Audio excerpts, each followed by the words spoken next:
Hi, this is Rich Lay, and thank you so much for taking the time to watch this instructional video. My goal here is to share with board members the functionality that's available to them through our new website. And so I'm going to begin by logging into the website, and you can do the same if you haven't already done so. So I'm just going to put my email address here. Whoops. Um, Here we go. And I'm going to log in. And it may take you to the home page or wherever, but the area that I wanted to discuss with you today is the board member section. Now, everything listed under the board member section is available only to board members. Other members and the public simply don't have this tab at all. So the system will recognize if you're a board member, and this tab will just automatically appear for you.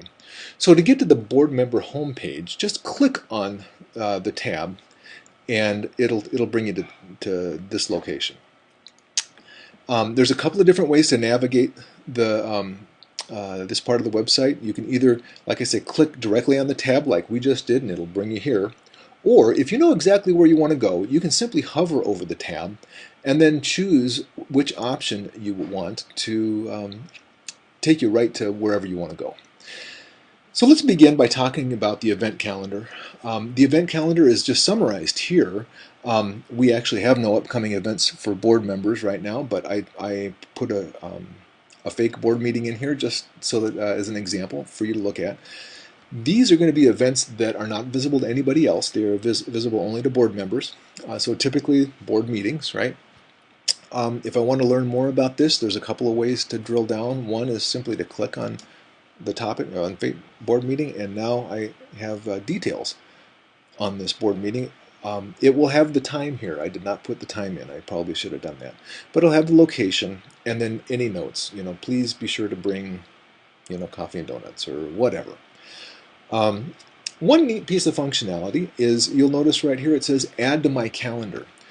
If you click this and you have a Macintosh, this will automatically add this event to iCal. And if you have a Windows computer, it will automatically add this event to Outlook. So handy if you use those applications to keep track of your calendar. So I'm going to hit the back button, and I'll show you the other way to get to events, and that is by hovering and then going right to the first option here, Board Events.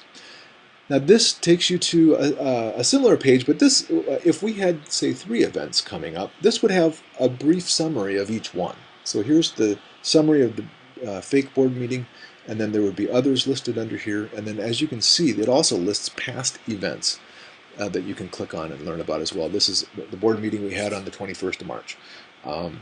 And it automatically gets to past events as soon as the day passes and the time. And so it's all automated. Don't have to worry about it once you put it in. As you can see too, in this view, you can switch to, instead of just a tabular list view, you can switch to calendar view. So I'm going to click on calendar view, and now on April 25th, we can see that there's a fake board meeting here.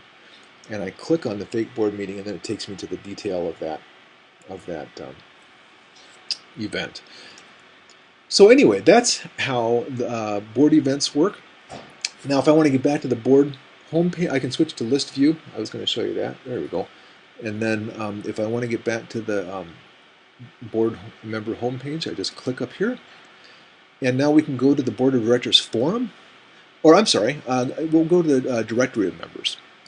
The directory of members is handy for, because you can look up anybody else who belongs to the association. So as an example, I'll look up John Oldendorf. I'm going to start typing in his name, and as you can see, the list automatically narrows until only his name is available. And so I click on it, and this gives me his, the level of his membership, his name, and his email address, and his phone number. Now, a couple things about this. There's a couple of ways to communicate with John from here. One is to click on his email address. And if you're on a Macintosh, this will open the Mail application on your computer and send it from your computer. If you're on a Windows-based system, this will open Outlook on your computer and send the message from your computer. One of the nice features of this, however, is this, Send Message. If I click this, this will send it from the website. This is handy if you happen to be at work or on a friend's computer or anywhere else where you don't want to use the local email program because it's set up for somebody else or not set up at all, and instead you just want to send it straight from the website. You can do that by clicking send message, and then you just put the message subject here, the body of the message here. You put your name here so that John knows that it's coming from you, and then you put your email address in here so that when John replies to your email, this is the address that it's going to be sent to. And then you click send, and it's done. So that's a really neat feature of being able to look up other board members on the directory, or any other member, not just board members, excuse me. Next feature is a board of directors forum. This forum, I think, has a lot of potential to help us communicate with one another. The forum allows us to create topics, one of which you can see here, geocaching page, is the topic of this particular topic. But we can have many different topics.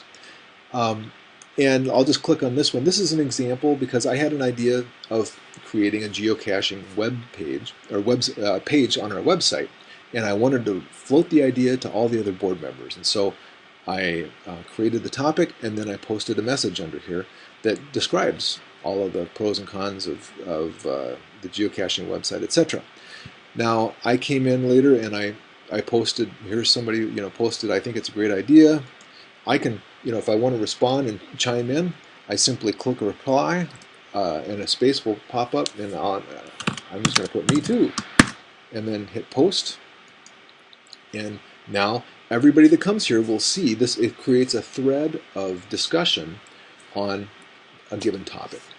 One of the neatest features, I think, of this forum is that you can choose to subscribe to any particular topic, or you can subscribe to the whole forum. But in this case, let's talk about just subscribing to, say you're interested in the geocaching page, but you're not interested in the other topics on the forum.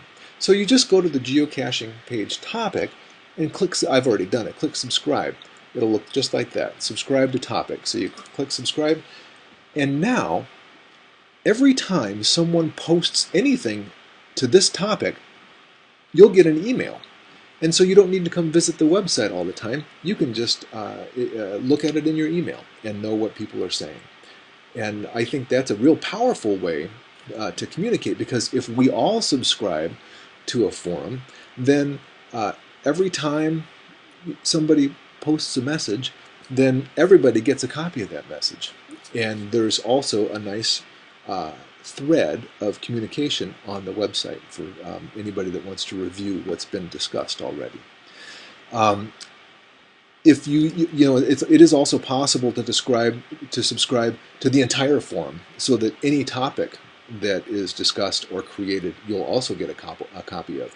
You can do that as well. That's completely up to you, however. But I think the forum holds a lot of promise as a means of communicating amongst one another. Finally, the third option down here is just the meeting minutes. This is a place where the minutes, like for example, here's the meeting that was held on November 15, 2012 and approved in March, on March 21st, 2013. Those minutes are right here. And if I click, then those minutes are going to be downloaded onto my computer, and then I can either, or it's going to be open here, and then I can either save them to my computer, or I can just reference them and close it again without saving. It's up to you. But moving forward, I would expect that all of the meeting minutes be here and for a reference. And it's just a handy, common place to be able to access the minutes. There may well be greater functionality in the future, but for now, that's kind of the basics of what's available to board members. I'll be creating another video tutorial for members and maybe even for the general public. But thank you so much for your attention, and please don't hesitate to contact me if you have any questions or if I can be of any help at all.